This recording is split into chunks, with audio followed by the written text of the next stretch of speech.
로마서 12장입니다. 그러므로 형제들아 내가 하나님의 모든 자비하심으로 너희를 권하노니 너희 몸을 하나님이 기뻐하시는 거룩한 산 제물로 드리라. 이런 너희가 드릴 영적 예배니라. 일단 문맥상으로 보면 영적 예배인데 본문 속에는 몸을 드리라 라고 되어 있어요. 영적 예배면 영을 드려야 되는데 영적 예배임에도 불구하고 몸을 드리라, 몸을 거룩한 산 제물로 드리라 라고 되어 있습니다. 짐승 같은 경우는 영적인 부분이 없죠. 육만 가지고 있습니다. 본능하고. 사람은 몸을 가지고 있으면서 몸 안에 영적 생각을 가지고 있죠. 그래서 몸을 드리라라는 부분 속에 결국은 사람의 생각, 마음, 정신, 영혼 이와 같은 것들을 다 준비해서 드리라 이렇게 되어 있다고 봅니다. 그러면 우리가 주일날 예배를 드린다라고 했을 때 몸이 오지만 그 몸 안에 들어있는 생각, 정신, 마음, 영혼 이와 같은 부분들을 화목하게 사랑을 가지고 이렇게 주 앞에 예배를 드린다고 하면 산 제물로 드리는 것이요. 그렇지 않고 몸은 오지만 영적인 부분을 불화와 다툼과 분노와 시기와 질투 이런 것 가지고 드린다고 하면 영적 예배가 안 된다 이렇게 볼 수 있습니다. 사람의 몸은 육체와 생기의 결합으로 창조가 되었습니다. 육체에다 생기를 불어넣어서 성령 받은 자, 산 영이 되죠. 그게 산 제물입니다. 거룩하고 흠이 없는 상태죠. 아담의 상태는 거룩하고 흠이 없는 상태이고 타락이 되면서 육체는 그대로 있지만 그 영혼, 그 마음만큼은 이제 여러 가지 악한 본능이 생겨지게 됐습니다. 그래서 산 제물로 드린다라고 했을 때는 거룩하고 흠이 없는 상태를 유지해서 드리는 것을 산 제물이라 이렇게 말을 하는데 레위기 1장의 번제 보면 번제에 소를 제물로 드릴 때는 흠 없는 소를 드리라라고 되어 있고 10절에 보면 흠 없는 양이나 염소를 드리라 이렇게 되어 있습니다. 그것은 짐승이지만 육체의 모습을 가지고 있는 짐승이지만은 깨끗한 관리를 해서 드리라 이런 부분을 말하고요. 그런 부분이 시작시대로 오면 사람 마음속에 있는 마음, 정신, 생각 부분을 깨끗하게 해서 어떻게 깨끗하게 하느냐, 예수님의 십자가 피를 통해서 빠는 거죠. 영혼을 십자가 피를 통해서 씻는 것이죠. 죄를 씻어서 주 앞에 나오게 되면 주님께서 그것을 흠 없는 예배라 또는 영적 예배라 산 제물이라 이렇게 표현을 해서 우리 예배를 연락하신다라고 볼 수 있습니다. 그 다음에 하나님께서 기뻐하시는 제물을 드리라라고 되어 있는 부분을 보면 하나님께서 어떠한 제물을 기뻐하시는가라고 했을 때 히브리서 11장 6절의 말씀을 우리가 기억해 볼 수 있습니다. 하나님이 기뻐하시는 제물, 하나님께서 기뻐하시는 산 제물, 하나님께서 기뻐하는 예물 할 때 히브리서 11장 6절입니다. 6절 시작. 믿음이 없이는 하나님을 기쁘시게 하지 못하나니 하나님께 나아가는 자는 반드시 그가 계신 것과 또한 그가 자기를 찾는 자들에게 상 주시니심을 믿어야 할지니라. 믿음의 예배입니다. 믿음으로 몸이 나와야 된다는 거죠. 몸이 나오는 그 영혼 속에 하나님을 향한 믿음의 기대체가 반드시 있어야 된다는 거죠. 믿음이란 과거의 것도 아니고 현재 안주하는 것도 아닙니다. 믿음은 바라는 것들의 실상입니다. 그리고 보이지 않는 것들을 증거처럼 갖는 겁니다. 그리고 바라볼 수 없는 것지만은 그럼에도 불구하고 바라보면서 하나님께서 상 주신다는 것을 믿고 나아가는 예배가 하나님께서 기뻐하신 산 제물의 예배라고 볼 수 있습니다. 그래서 성도의 마음 속에 믿음에 대한 기대치, 미래에 대한 기대치가 없는 사람은 예배가 헛된 예배라고 볼 수 있죠. 우리가 주일날 와서 하나님 앞에 예배를 드린다라고 했을 때 그 예배하는 자의 마음 속에 꿈이 있어야 돼요. 하나님께서 이루실 것에 대한 꿈, 하나님께서 응답하실 것에 대한 꿈, 비전, 생각, 목표, 목적 이런 것들이 반드시 있어야 되죠. 그것이 하나님께서 기뻐하시는 거룩한 산 제물이기 때문에 그렇습니다. 꿈이 항상 있을 줄로 믿습니다. 마음속에 늘 하나님께서 응답 준다는 믿음의 기대치를 안고 살아가시 바랍니다. 창세기 22장 5절에 보면 아브라함이 이삭을 번제로 바치면서 나갈 때 하나님 앞에 했던 말이 있습니다. 창세기 22장 5절. 이에 아브라함이 종들에게 이르되 너희는 나귀와 함께 여기서 기다리라. 내가 아이와 함께 저기 가서 예배하고 우리가 너희에게로 돌아오리라 하고. 분명히 아브라함이 이삭을 데리고 가면서 이삭을 번제 삼아 주 앞에 드리려고 가긴 하는데 그 속에 하나님께서 반드시 이삭을 살려내서 다시 돌아오리라는 믿음을 가지고 있어요. 이삭을 죽이러 가지만은, 이삭을 하나님께 바치러 가지만은, 하나님 앞에 예배하면서 이삭이라는 사람을 가지고 헌신 예배를 드리러 가지만은, 그러나 그 마음속에는 하나님께서 반드시 이삭을 살려내서 다시 돌아오게 하리라라는 믿음을 가져가고 있습니다. 그걸 헌신 예배라고 합니다. 바치는 것만이 헌신이 아니고 하나님께서 뭔가 공급해 주신다는 믿음을 간직하고 있는 것, 이것까지 간직하고 있는 것을 헌신 예배라 하죠. 그것이 거룩한 산 제물 예배라 볼 수 있습니다. 거룩이란 깨끗하게 씻는 거죠. 깨끗하게 씻는 것, 또 하나님 말씀 따라 살아가는 것, 이런 것들을 거룩이라 이렇게 말을 합니다. 2절입니다. 너희는 이 세대를 본받지 말고. 신앙인의 가장 중요한 예배 모습 중 하나입니다. 이 세대를 본받지 말고. 세대를 본받지 않으려면 무엇이 필요할까요? 제일 먼저 필요한 것이 세대가 무엇인지 알아야 됩니다. 예배할 때 세대를 본받지 말라. 세대가 무엇인지 알면 바꿔줄 수 있습니다. 바꾸려고 합니다. 그런데 세대가 무엇인지 분별하지 못한다면, 세대가 무엇인지 알지 못한다면 바꾸려고도 하지 않고 자기가 세대 속에 속했음에도 불구하고 깨닫거나 돌이켜 회개하거나 이렇게 하지 못하죠. 그래서 세대를 분별하는 것이 첫 번째입니다. 예배할 때는 세대를 본받지 말고라고 되어 있습니다. 그 다음에 마음을 새롭게 함으로 변화를 받아 하나님의 선하시고 기뻐하시고 온전하신 뜻이 무엇인지 분별하는 가운데서 예배를 해야 된다. 세대를 분별하고 새롭게 되는 것이 무엇인지 분별하고 변화를 받는 것이 무엇인지 분별하고 하나님께서 원하시는 선이 무엇인지 분별하고 하나님이 기뻐하신 것, 하나님께서 온전하게 하신 뜻이 무엇인지 분별하면서 예배하는 것, 이게 예배의 가장 기본적인 자세입니다. 기본적인 자세. 우리가 주의를 지킨다라고 했을 때 몸으로 나온다. 물론 몸도 나와야 됩니다. 왜냐하면 구약에 근거를 하고 구약에 근거한 예배 정신이 요한복음 4장에서 유대인 예배법을 따라가기 때문에 반드시 하나님의 성전에 와서 예배를 해야 돼요. 그런데 성전에 나오는 몸뿐만 아니라 몸 안에 깃들어 있는 어떤 신앙적 양태, 이 부분에 변화성이 없다고 하면 온전한 예배가 되지 못한다라고 볼 수 있죠. 그래서 세대 분별과 새롭게 하는 것, 변화를 받아 이와 같은 것들을 다 분별하는 것이 아주 중요하다라고 볼 수 있습니다. 세대란 무엇입니까? 세대는 마귀에 소속된 성품 같은 것들입니다. 마귀에 소속된 성품 같은 거, 세대입니다. 이 세대 부분이 요한일서 5장 19절에 보면 온 세상은 악한 자 안에 처한 것이며 라고 되어 있습니다. 온 세상은 악한 자 안에 처한 것이며, 그러면 악한 자 속에 처했다, 악한 자 안에 처했다, 악한 자. 그 세대를 분별해야 되는데 세상이 악한 자 안에 처했고 그 악한 세상이 우리의 삶의 근거지입니다. 모두 다 우리가 삶 속에 살죠. 세대 속에 삽니다. 세상 속에 살고 있습니다. 그런데 세상 속에 살고 있으면서 세상에 속하지 않고 세상과 뭔가 다른 삶을 살아가야 된단 말이죠. 그게 하나님 앞에 온전한 예배가 되기 때문에, 그래서 이 세대의 출발은 악한 세대, 악한 자 안에 처한 마귀에 속한 세대이기 때문에 사실 어디서부터 출발이 되냐면 마귀가 타락된 것부터 살펴보는 것이 맞아요. 마귀가 타락된 것은 이사야 14장 12절 이하입니다. 에스겔 28장 12절 이하입니다. 마태복음 12장 43절로 45절에 보면 악한 세대에 대한 기록이 되어 있습니다.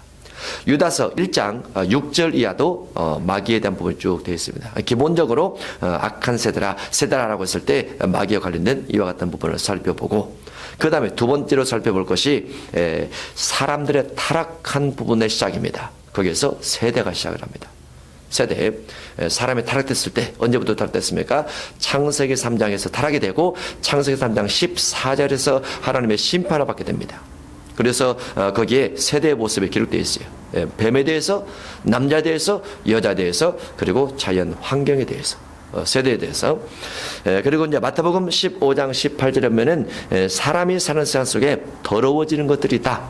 더러워지는 것, 사람의 속에서, 사람의 마음에서 나오는 더러워진 것들이 있다라고 해서 마태 15장 18절에 되어 있습니다. 그리고 세상에 있는 모든 것들을 세 가지로 집약해서 요한일서 2장 16절에 되어 있습니다. 세대, 육신의 정욕, 안목의 정욕, 이생의 자랑입니다. 에베소서 2장 1절 이하에 보면 믿기 전 우리가 이와 같은 삶을 살았다. 죄와 허물로 죽었었다. 공중의 권세 잡은 자를 따랐다라는 부분이 기록되어 있습니다. 로마서 1장 29절 이하에 악한 일에 대해서 쭉 기록이 되어 있고, 로마서 8장 2절 이하에 죄와 사망의 법에 대해서 기록이 되어 있으면서 갈라디아서 5장 16절에 육체의 일, 육체의 생각 부분이 쭉 기록이 되어 있습니다. 그러면 거기에 있는 대부분의 것들은 무엇을 중심에서 기록이 되느냐? 거기다 본능 중심에 되어 있습니다. 본능. 세대를 따라간다는 것은 본능을 따라가는 것이다. 세대에 소속되었다는 것은 본능 따라가는 것이다. 그러면 세대에서 벗어났다, 세대를 본받지 말라라고 했을 때는 세대 본능을 따라가지 않고 어떠한 것을 따라가는 것이 맞느냐? 본능 대신 성령의 일, 성령의 생각, 성령의 성품을 따라가는 것이 세대를 벗어나서 주님을 따라가는 것이다 라고 볼 수 있습니다. 이 두 가지가 명확하게 구분되어져야 분별력이 있다라고 합니다. 분별력이 있다. 우리가 영분별이라고 했을 때는 이런 것들을 영분별이라고 해요. 새 속에 속해 있느냐 아니면 하나님께 속했느냐, 마귀에 속해 있느냐 아니면 성령에 속해 있느냐, 같은 말이죠. 같은 말인데 마귀와 세속과 본능과 이와 같은 것들이 같은 범주 안에 있어요. 성령과 그 다음에 성령의 일과 거듭남의 삶과 하나님께서 원하신 뜻, 이 부분도 같은 범주 안에 있는 것이고, 이 두 가지가 우리의 삶 속에 늘 맞물려서 살아갑니다. 맞물려서 우리는 육신을 가지고 있기 때문에, 본능에서 태어났기 때문에 본능에 떠나 살 수는 없어요. 떠나 살 수 없지만은 성령을 통해서 그것을 이겨가라라고 되어 있고, 성령이 돌아서 성령의 본능 부분이 주어지게 됩니다. 육의 본능이 주어지게 되고 성령의 본능이 주어지게 되는데, 이 성령의 본능 부분을 따라가는 것이 세대에서 변화된 삶이고, 하나님께서 기뻐하는 삶이고, 하나님 앞에 영광 돌리는 삶이라 이렇게 볼 수 있는 것이죠.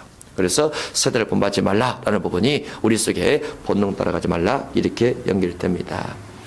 오직 마음을 새롭게 함으로, 마음을 새롭게 해야 돼요. 본래 마음 무엇입니까? 본래 마음은 어머니로부터 물려받은, 부모로부터 물려받은 본능입니다. 본능. 근데 이 본능을 새롭게 바꿔야 돼요. 바꾸어서 변화를 받아, 바꾸어서 변화된 것이 거듭난 자라 그럽니다. 바꿔서 변화된 것이 거듭난 자. 거듭난 자는 선과 하나님의 기뻐하신 것과 온전한 것을 추구를 합니다. 변화된 자. 그러면 마음을 새롭게 해서 변화를 받아서 거듭났다는 것은 물과 성령으로 거듭나게 되는 거죠. 세대 속에 있다가, 본능 속에 있다가 물과 성령으로 거듭나서 변화가 되어서 이후에 하나님께서 원하신 뜻을 줬더라 그 말이죠. 그러면 거듭났다는 물과 성령으로 거듭나는 거, 물과 성령을 거듭나는 거 무엇입니까? 베드로전서 1장 23절에 보면 말씀의 씨를 통해서 거듭난다. 말씀의 씨를 통해서 태어난다. 성경 따라 산다 그 말이죠. 성경 따라 산다. 성경 따라 산다는 것은 성경 따라 살게 하는 성령의 인도함 받더라. 성령의 인도가 성경 따라 살게 하는 겁니다. 성령 충만치 않으면 성경 따라 못 삽니다. 말씀이 없으면 성경 따라 못 삽니다. 말씀과 성령이 결합되지 않으면 성경 따라 살아갈 수가 없어요. 그래서 성령의 도우심 받아서 성경 따라 살려고 하다 보니까 무엇이 필요하냐? 성령 세례가 필요한 거죠. 만약에 성령 세례가 없다면 우리가 성경을 지식으로만 봐서 내 본능을 이겨나갈 수가 없어요. 본능은 여러 가지 육의 본능의 소욕을 많이 요구를 합니다. 눈의 소욕과 육체적 소욕과 끊임없이 입에서 나오는 자랑의 것들을 추구하게 만들죠. 그런데 성령이 충만하게 되면 성령이 자꾸 내 안에서 자라지 못하게 하고 육체의 정욕을 제어하게 하고 안목의 정욕을 제어하게 만들어줍니다. 그래서 그게 변화된 삶을 살아가게 되는 것이죠.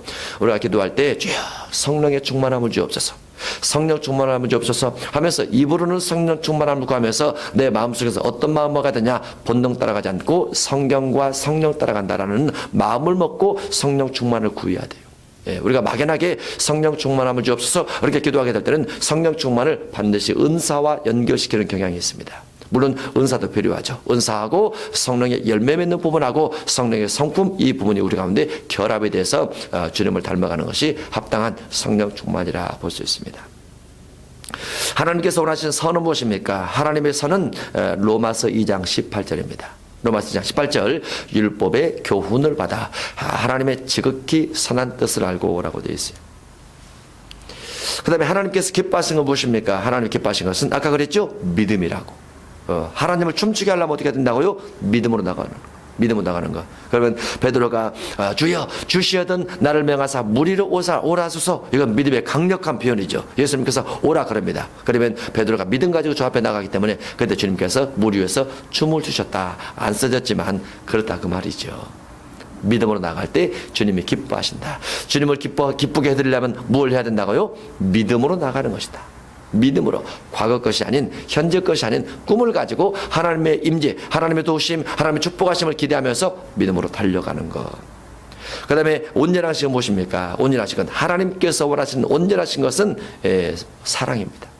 사랑, 마태복음 5장 48절 이하에 원수를 사랑하라. 이것이 완전율법으로 진행이 되죠. 로마서 13장 8절 이하에서와 같이 하나님께서 원하시는 온전하신 것, 완전 사랑인데 이런 부분들이 우리가 주 앞에 예배하러 갈 때 몸이 가지만 몸 안에 세속이 아닌 성령께서 성경이 원하는 삶을 추구를 하면서 가더라. 그러면서 마지막 결과적으로는 사랑을 안고 나가더라 이렇게 기록이 되어 있습니다. 이게 분별한 예배다라고 볼 수 있어요. 분별하는 예배다. 그런데 만약에 예배 가운데 분노가 일어나거나 예배 가운데 형제와 화목하지 못한 부분이 있다든가 예배를 드림에도 불구하고 유괴 속에서 벗어나지 못한다든가 이런 부분이 있으면 잘못된 예배라고 볼 수 있죠. 그럴 때는 어떻게 해야 될까요? 그럴 때는 회개하고 예배를 드려야죠. 회개하고 예배를 하면 주님이 다 덮어주십니다. 눈 덮인 산속같이 다 덮어주시죠. 회개가 그래서 우리가 말씀대로 다 전적으로 살지 못한다 할지라도 회개를 하게 되면 주님이 다 덮어주시기 때문에 그 은혜로 살아가는 것이다 이렇게 볼 수 있습니다. 로마서 12장 3절입니다. 내게 주신 은혜로 말미암아 너희 각 사람에게 말하노니 마땅히 생각할 그 이상의 생각을 품지 말고 오직 하나님께서 각 사람에게 나눠주신 믿음의 분량대로 지혜롭게 생각을 하라. 생각도 믿음의 분량대로 하라라고 되어 있습니다. 생각도 믿음의 분량대로. 물론 더욱 큰 은사를 사모할 수 있습니다. 방언에서 통역으로, 통역에서 예언으로, 예언에서 계시로, 계시에서 능력 경험으로, 능력 경험에서 병 고치는 것들 더 큰 은사를 사모할 수 있어요. 믿음의 분량 따라 믿음의 분량 따라 더 지혜롭게 생각할 수 있는데 그러나 그 믿음의 분량 받고 넘어가지 말라라고 되어 있습니다. 마땅히 생각할 그 이상의 생각을 품지 말라라고 되어 있어요. 성경에 보면 큰 믿음 가진 자가 있고 작은 믿음 가진 자가 있습니다. 물론 생각입니다. 큰 믿음 가진 자 마태복음 8장의 백부장입니다. 백부장은 아주 큰 믿음을 가지고 있어요. 예수님을 나서 예수님께서 말만 하시면 내 하인이 낫겠나이다. 말만 하옵소서, 말만 하옵소서, 말만 하면 하인이 낫겠나이다. 이런 믿음을 가지고 있어요. 또 작은 믿음을 가지고 있는 사람은 로마서 14장 1절 이하에 채소만 먹는 믿음을 가진 자도 있습니다. 채소만 육식을 먹으면 큰일 나는 줄 알죠. 좀 약간 오염이 되고 조금 뭔가 안 좋은 걸 들어가면 큰일 나는 줄 알죠. 그 믿음이 그러하기 때문에 그러다고 의심하지 말라라고 되죠. 작은 믿음. 악한 생각 가진 자도 있습니다. 야고보서 2장 4절에 보면은 너희끼리 서로 차별하며 악한 생각으로 사람을 판단하는 것이 아니냐. 사람에 대한 판단 이와 같은 것들은 악한 생각입니다. 그러면 하나님 앞에 예배하러 오는 사람이 선한 생각 가지고 와서 예배를 해라 그 말이죠. 악한 생각 버리고 예배라 그 말이죠. 사람에 대해서 판단과 정죄하지 않고 사람을 섬기고 사랑하고 약한 자의 약점을 담당하면서 그와 같이 예배라. 그럴 때 온전한 예배가 될 수 있다. 이렇게 되어 있습니다. 그래서 로마서 12장 3절은 생각도 예물이라 라고 되어 있습니다. 생각도 예물이라. 아주 중요하죠. 생각도 예물이라. 로마서 12장 4절입니다. 은사에 대한 부분이 쭉 기록되어 있는데 고린도전서와 전혀 다른 부분이 많이 기록이 되어 있습니다. 은사는 지체와 같다라고 되어 있어요. 성도 한 사람 한 사람이 교회를 구성하는 회중 성도 한 사람 한 사람이 각각 다른 은사들을 가지고 있더라 그 말이죠. 그래서 그것이 연합이 되는 겁니다. 그것이 하나가 되는 거죠. 무엇을 세우기 위해서? 그리스도의 몸을 세우기 위해서, 교회를 세우기 위해서. 어떤 육신적인 부분도 필요하지만은 영적인 부분에서 그리스도의 몸을 세우기 위해서 한 지체로서 일을 하는 것이죠. 여러 지체가 있지만은 4절입니다. 우리가 한 몸에 많은 지체를 가졌으나 우리 지체 중에서 가장 귀한 지체가 무엇일까요? 다 귀하지만은 우리 지체 전체를 움직여 나가는 지체는 무엇일까요? 우리 몸 전체를 움직여 나가는 지체는 무엇일까요? 머리로 생각하라고 입으로 말을 하죠. 입으로 머리가 가장 중요합니다. 모든 지체는 머리를 통해서 다 공급함 받아요. 머리 통해서. 머리가 가장 중요하죠. 머리는 생각이 중요하고 생각에 품은 것을 말하게 되죠. 말로 한 것을 실천하며 살아가게 됩니다. 그래서 또 내 생각이 중요한데, 어머니 뱃속에서 잉태될 때는 생각에 대해서 유전적으로 물려받은 감각만 가지고 나옵니다. 감각만 가지고 나왔다가 이제 잉태가 되면서 뱃속에서 자라나면서 출산이 되면서 지식을 습득하게 되죠. 눈으로 보고 귀로 듣고 손으로 만지고 어도목으로 부딪히면서 이제 지식을 습득하게 됩니다. 습득하는데 습득이 빠른 아이가 있고 습득이 더딘 아이가 있습니다. 기억력이 좋은 자녀가 있고 기억이 안 좋은 자녀가 있습니다. 어떤 분야에서 뛰어난 재능을 보인 자녀가 있고 뛰어나지 않는 재능을 보인 자녀가 있어요. 그런 차이만 있습니다. 다 차이가 있죠. 그러나 어떠한 사람이라도 다 지체를 가지고 일하는 것은 틀림없다라고 볼 수 있습니다. 마찬가지입니다. 교회 안에도 다양한 종류의 사람이 있습니다. 여러 종류의 사람이 있어요.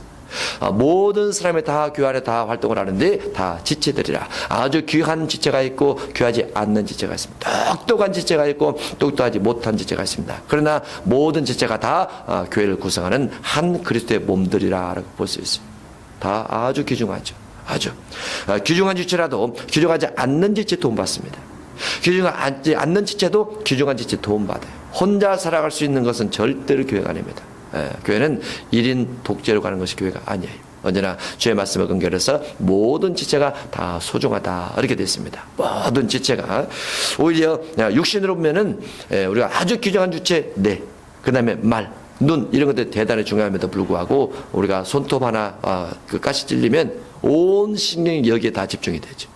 그렇죠. 그래서 교회 안에는 지극히 작은 지체 하나도 대단히 소중하다라고 볼 수 있어요. 언제나 목회자 마음속에는 작은 지체, 힘들어하는 지체 마음속에 훨씬 더 많이 담겨져 있죠. 훨씬 더 본문에 대한 설명이 그런 내용들입니다. 우리가 한 몸에 많은 지체를 가졌으나 모든 지체가 같은 기능을 가진 것이 아니니 이와 같이 우리 많은 사람이 그리스도 안에서 한 몸이 되어 서로 지체가 되었느니라. 우리에게 주신 은혜대로 받은 은사가 각각 다르니 해서 은사가 되어 있습니다. 이 은사 부분이 로마서 1장에서 내가 너에게 무슨 신령한 은사를 나눠주어 너의 믿음을 자라게 하고 싶다. 이 은사가 이 은사입니다. 첫 번째 예언이면 믿음의 분수대로 예언을 하라. 예언이 믿음의 분수 따라 예언할 수 있다. 이렇게 되어 있죠. 그러면 분수 없는 예언을 할 수 있다. 그렇게도 볼 수 있죠. 예언이면 믿음의 분수가 있습니다. 예언이라고 다 예언이 아니더라라고 볼 수 있는 거죠. 고린도전서 13장 보겠습니다. 13장 2절 내가 예언하는 능력이 있어.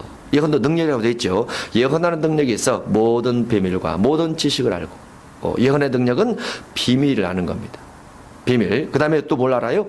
지식을 압니다. 모든 지식을 알고 이 두 가지가 예언의 능력 쪽에 들어가 있습니다. 그 다음에 고린도전서 14장에 보면 예언에 대한 여러 가지가 되어 있어요. 고린도전서 14장 4절입니다. 방언을 말하는 자는 자기의 덕을 세우고 예언하는 자는 교회의 덕을 세우나니. 교회덕. 예언은 교회덕입니다. 그래서 교회 안을 유익하게 하더라 그 말이죠. 유익하게 하는데 유익되지 못하게 하는 경향도 있긴 있어요. 예언이. 그래서 예언을 할 때는 상당히 지혜가 필요하다라고 볼 수 있죠. 예언이 어느 때 유익합니까? 예를 들어서 성도에게 예언은 성도의 어떤 죄성이라든가 이런 것들을 책망할 때도 있어요. 그러면 책망할 때 받아들이는 사람이 어떤 상처를 받을 수도 있다고 말이죠. 그래서 지혜롭게 해야 될 부분이 꼭 있죠. 덕 부분에 그렇습니다. 덕 때문에 예언은 교회 덕을 세우며 언제나 미래를 바꿔줄 수 있다는 거. 미래를 바꿔줄 수 있어요. 바꿔줄 수 있고 신약 같은 경우는 믿음인데 그 믿음이 그때 형성될 수 있어요. 예수님께서 환자들이 오면 믿음을 만들어서 고쳐주잖아요. 없었지만 만들어서 고쳐주세요. 그 현장에서. 그 믿음이란 무엇이죠? 생각만 바꾸면 믿음이니까 일할 줄을 믿느냐? 믿나이다. 믿으면 된단 말이죠. 그때 바꿔서. 그래서 가능하기 때문에 언제나 성령 안에서 믿음의 가능성을 가지고 자꾸 도전하는 의식을 가져야 돼요. 그러면 하나님은 그때부터 일을 하세요. 믿음의 분수대로 예언이 믿음의 분수가 있어요. 다 덕을 위해서 해야 된다. 덕세움을 위해서 해야 된다. 교회를 위해서. 7절 혹 섬기는 일이면 섬기는 일로. 섬기는 일. 교회 지체 중에 섬기는 걸 잘하시는 분이 있어요. 예, 은사는 없지만, 표적적인 은사는 없지만은 섬기는 일을 잘하는 사람이 있습니다. 그도 한 지체라고 볼 수 있어요. 섬기는 일. 하나님 보좌 앞에도 섬기는 천사가 있죠. 다니엘 7장 9절 이하에 섬기는 천사가 쭉 기록되어 있습니다.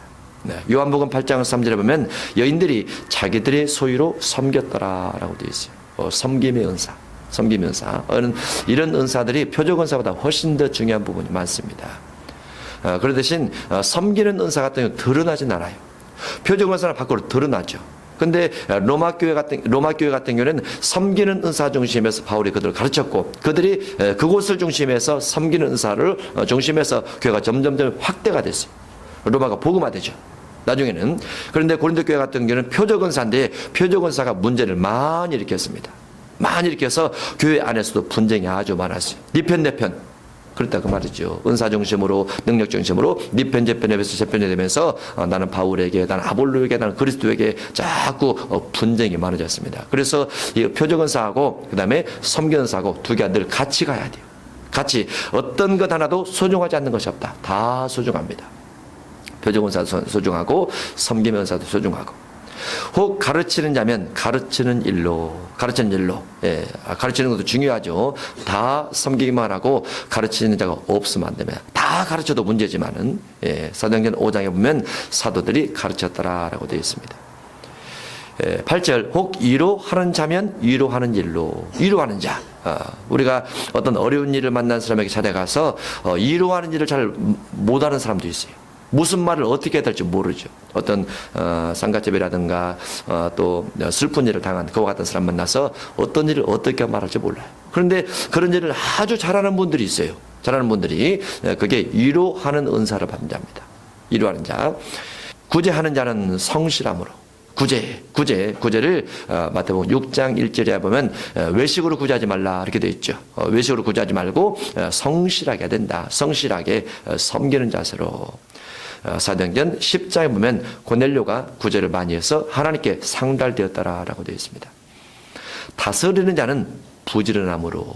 이제 부지런하다 그 말은 다스리는 사람은 말로만 하지 않더라고 말이죠. 이것 좀 해, 이것 좀 하시오, 이렇게 하시오. 말로만 하지 않고 본인이 부지런하게 다니면서 잘 지도를 하더라. 지도력이죠. 지도력. 잠언 21장 5절에 가면 부지런한 자의 경영은 풍부함에 이를 것이나 조급한 자는 궁핍함에 이를 따름이라. 예, 부지런하게 경영을 하게 되면 많은 이익을 얻을 수 있지만은 그것을 조급하게 다루게 되면 결국은 다 사라져버리고 만다. 그래서 궁핍하게 될 것이다 라고 되어 있습니다.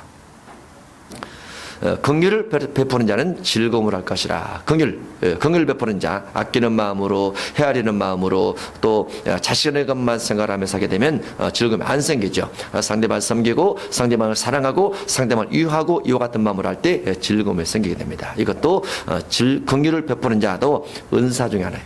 은사, 긍휼을 베푸는 자. 근데 이제 그 긍휼을 베풀 때 너무나 많이 베풀어서 아주 손이 크다. 그런 사람은 좀 지혜가 좀 있어야 되죠. 지혜롭게 해야 됩니다. 지혜롭게 하지 않고 무조건 막 퍼준다. 이것이 다는 아니에요. 반드시 긍휼의 지혜가 있어야 됩니다. 긍휼을 베푸는데 시기 질투 나게 하면 안 됩니다. 자랑해서 시기 질투가 생길 수도 있어요. 또 한쪽에 편중되게 하다 보니까 한쪽에서 또 시기 질투가 생길 수도 있습니다. 그래서 반드시 긍휼에도 지혜가 필요하다고 볼 수 있습니다. 작은 양이든 많은 분량이든 반드시 필요해요. 자기 중심적이 되면 안 돼요. 그 예수님께서 이방인들은 이방인에 맞게 대해주죠. 유대인들은 유대인에 맞게 대해주고, 또 고린도전서 9장에 보면은 바울이 그리스도 율법 아래 있지만 율법 아래 있지 않는 자처럼 대해줬더라. 유대인이지만은 유대인이 아닌 자들에게, 유대인들에게 대할 때는 그리스도 율법을 가지고 그들의 지혜롭게 모든 대상을 가지고 다 지혜롭게 만나줬어요. 자기 자신을 낮추지 않으면 그렇게 안 됩니다. 자기 자신을 비우지 않으면 그렇게 안 됩니다. 자기 실력과 지식과 능력과 학문과 능력 이런 것들을 자꾸 드러내서 접근을 하게 되면 사람들이 도망가 버려요. 사람들은 누구든지 어떤 마음을 가지고 있냐면 누군가 자기를 섬겨주는 것을 아주 좋아해요. 본능처럼 좋아해요. 누군가 나를 사랑해주는 것을 본능처럼 좋아해요.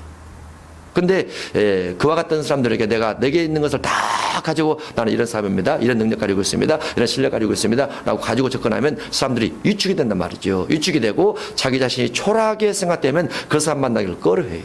그래서 상대방이 원하는 위치에서 나를 낮춰주는 것이 예수님이시죠.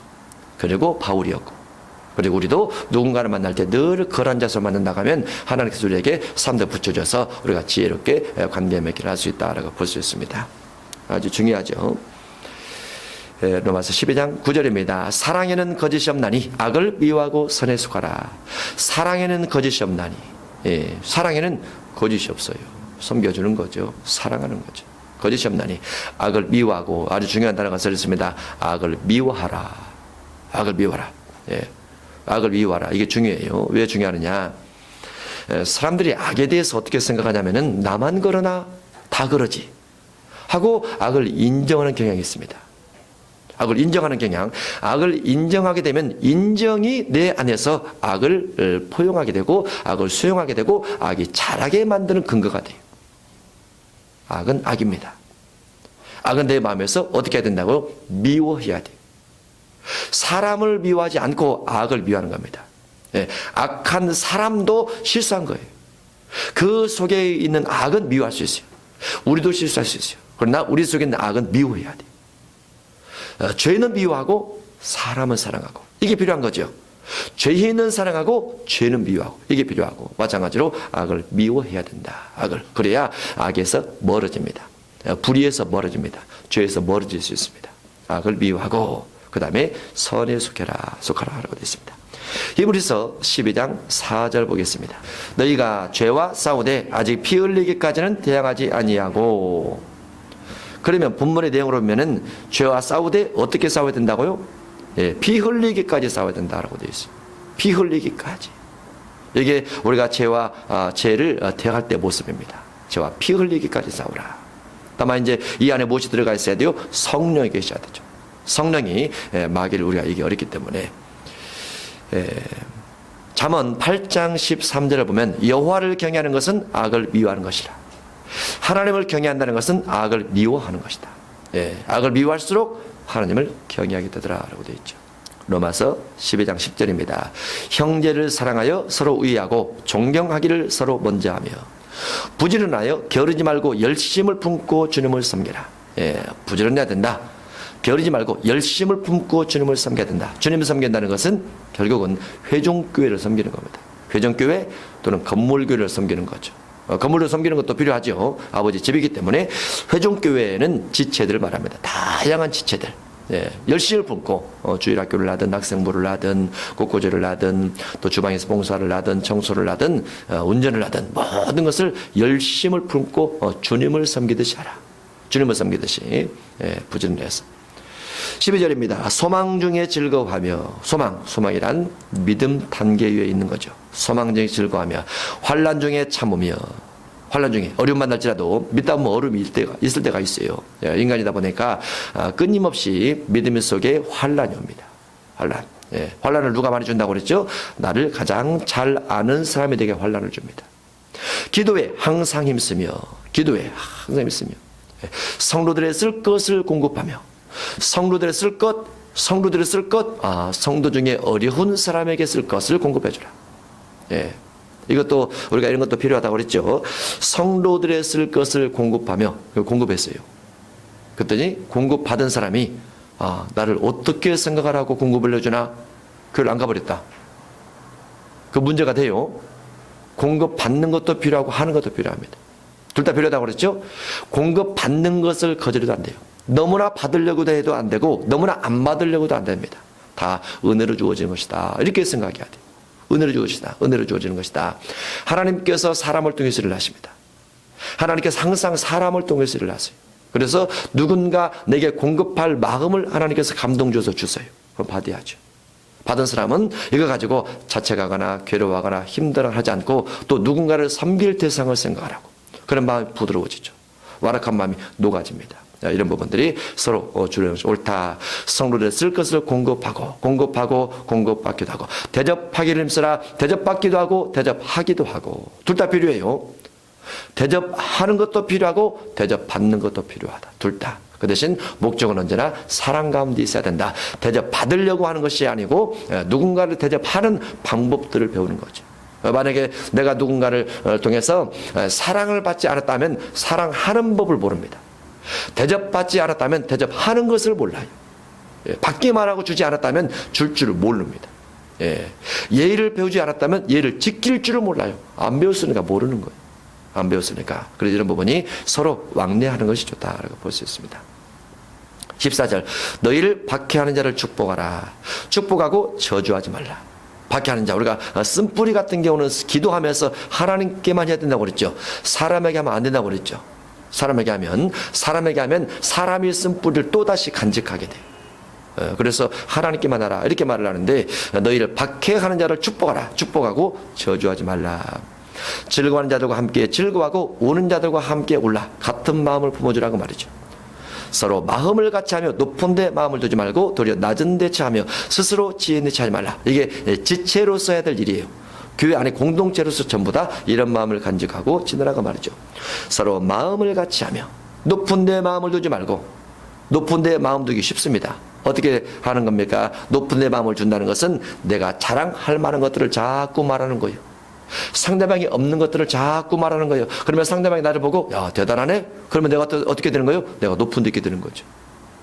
대단하네? 그러면 높은 데 마음을 두지 말고 도리어 낮은 데 처하며 내가 부족합니다. 제가 연약합니다. 몰라서 그랬습니다. 제가 죄인입니다. 이렇게 말하기가 쉽습니까? 어렵습니까? 쉽다. 할렐루야. 낮은 데 처하며 스스로 지혜 있는 체 하지 말라. 스스로 지혜 있는 체 하지 말라. 다 주님의 은혜지요. 그러면 되죠. 주님의 은혜지요. 그러면 되죠. 주님께 영광이지요. 그러면 되죠. 스스로 지혜 있는 체 하지 말라. 아무에게도 악을 악으로 갚지 말고 모든 사람 앞에서 선한 일을 도모하라. 악을 갚지 말라. 18절 할 수 있거든 너희로서는 모든 사람과 더불어 화목하라. 모든 사람과 누구든지 원수까지도. 그게 우리의 직책입니다. 고린도서 5장 18절 이하에. 19절 내 사랑하는 자들아 너희가 친히 원수를 갚지 말고 하나님의 진노하심에 맡기라. 원수를 누가 갚아요? 하나님이 갚는 거죠. 우리는 뭐 할 뿐이죠? 기도할 뿐이죠. 주님 같습니다. 기록되었을 때 원수 갚는 것이 내게 있으니 내가 갚으리라고 주께서 말씀하시니라. 사실 우리가 원수를 갚으려고 하면 성결만 나고 못 갚아요. 성결만 나고. 주님께 맡기면 주님께서 알아서 하십니다. 알아서. 진노를 주님께 맡기는 것이다. 내 원수가 줄이거든 먹이고 목마르거든 마시게 하라. 그리하므로 내가 숯불을 그 머리에 쌓아놓으리라. 숯불을 쌓아놓으리라. 원수를 향해서 우리가 여러 가지 선한 일을 하게 되면 하나님께서 그에게 원수를 갚는데 그 머리 위에다 무엇을 쌓아놓는다고요? 숯불. 머리에 숯불이 있으면 어떻게 될까요? 머리에다가 화로를 하나 얹어 갖고 다니는 거죠. 머리에다가 조금만 흔들리면 쏟아지죠. 우르르르르. 몸이 다 태버리죠. 타버리죠. 재앙이 주어진다고 말이죠. 재앙이 주어지게 되는데 재앙을 하나님께 맡기라고 말이죠. 21절 악에게 지지 말고 선으로 악을 이기라. 악을 미워하고 악에 지지 말고 선으로 악을 이기라. 우리가 악한 생각이 떠오르게 되면 선한 생각이 무엇인가를 생각해야 돼요. 선한 생각이 습관적으로 악한 말이 나올 때가 있습니다. 미쳐버리겠네. 습관적으로. 그게 나오죠? 그 반대되는 말이 뭐예요? 앞으로 잘 되겠네. 정신을 바짝 차려야지. 그게 선으로 악을 이기는 거예요. 선으로 악을 이긴다는 것은 마음에서 품어진 생각이 말을 통해서 발설될 때 반대적 언어를 생각해 놓는 겁니다. 언어를 생각해 놓는 거예요. 그래야 그게 바꿔질 수가 있어요. 바꿔질 수가 있어요. 아무것도 생각이 안 나. 이것도 바꿔야죠. 언젠간 생각이 나겠지 뭐. 곧 생각이 날 거야. 바꿔져 가는 거죠. 거울을 보고 언젠가는 하나님께서 화사하게 만들어 주시겠지 뭐. 자꾸 만들어가는 거죠. 선으로 악을 이기라. 악에게 지지 말라. 악에게 지지 말라. 불의한 생각에 지지 말라. 악한 생각이 떠오르면 지지 말라. 부정한 생각에 지지 말라. 부정한 생각이 떠오르면 긍정적 생각을 자꾸 끄집어내라. 그리고 그거를 말하게 되고 그걸 생각하며 살아가라. 그러면 결국 그렇게 바꿔질 것이다. 그게 믿음이다. 믿음이죠. 믿음이다. 믿음. 악에게 지지 말고 선으로 악을 이기라 라고 되어 있습니다. 로마서 8장 1절 이하는 죄와 사망의 법을 생명의 성령의 법으로 다 바꾸라 라고 되어 있어요. 갈라디아서 5장 16절에는 육체의 생각을 성령의 생각으로 다 바꾸라라고 되어 있습니다. 안 된다라고 말하지 말고 주께서 역사하시면 된다라고 말을 해라. 언젠가 풀어질 것이라고 말을 하라. 지금까지 안 됐지만 앞으로 잘 되리라고 자꾸 말을 하라. 그러면 말의 열매를 맺는 삶을 살게 될 것이다 라는 거죠. 누군가를 바라볼 때 그 사람의 장점을 중심에서 바라보라. 장점. 사람 사귀는 만큼은 아주 잘하는구나. 결국은 영업을 통해서 큰 일을 할 것이다. 그렇게 말하면 되죠. 너는 왜 안 좋은 사람만 사귀느냐 그런 것보다도 사람 사귀는 거 잘하니 어떤 사람 만날지라도 영업에서 최고가 될 것이다. 어떤 기업은 다 영업을 통해서 운영이 돼요. 영업 못 해봐요. 회사 망하죠. 아무리 제품이 좋아도 못 팔아면 아무 소용없어요. 못 팔아요. 파는 거 최고란 말이죠. 그런데 사람 사귀는 걸 좋아하면 그 미래가 있는 거죠. 장점을 발견해라. 악에게 지지 말고 선으로 악을 이기라. 이렇게 볼 수 있습니다. 로마서 12장까지 했습니다.